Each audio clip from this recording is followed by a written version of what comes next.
যে কোনো গরম গরম পরোটার সঙ্গে তুমি যদি ঘরে এই চাটনিটা বানিয়ে নাও না, তাহলে আর অন্য কোনো কিছুর প্রয়োজন হবে না পরোটার সঙ্গে। ভীষণ টেস্টি হয় পরোটার সঙ্গে খেতে এই চাটনি। তার জন্য সর্ষের তেলে উড়োর ডাল, রসুন আর নিয়েছি পেঁয়াজ আর একটা শুকনো লঙ্কা।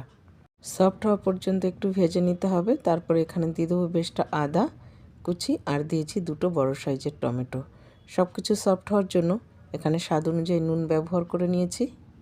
আর এখানে ব্যবহার করেছি ধনেপাতার ডাঁটি। ধনেপাতার ডাঁটির জন্য না, এর ফ্লেভারটা খুব ভালো আসে। সব কিছু আর একবার একটু ভেজে নিয়ে একদম শেষের দিকে এখানে দিয়েছি ধনেপাতার পাতা। সব কিছু আর একবার একটু নেড়েচেড়ে ভেজে ঠান্ডা করে নিতে হবে।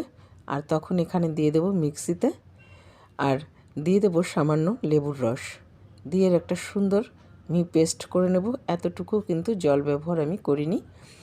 এখন এখানে একটা তড়কা দিচ্ছি। সর্ষের তেল গরম করে 2টো শুকনো লঙ্কা আর সর্ষে দিয়েছি ফোড়নে। ফোড়ন থেকে বেশ সুন্দর যখন একটা গন্ধ বেরোবে, তখন এখানে ব্যবহার করেছি কারি পাতা আর কাশ্মীরি লঙ্কার পাউডার। সব কিছু একবার মিশিয়ে নিয়ে দিয়ে দেব চাটনির ওপরে। এইভাবে পরোটার সঙ্গে একবার এই চাটনি খেয়ে দেখবে, বারবার খেতে মন চাইবে। ভীষণ ভীষণ টেস্টি হয়, অবশ্যই ট্রাই করো।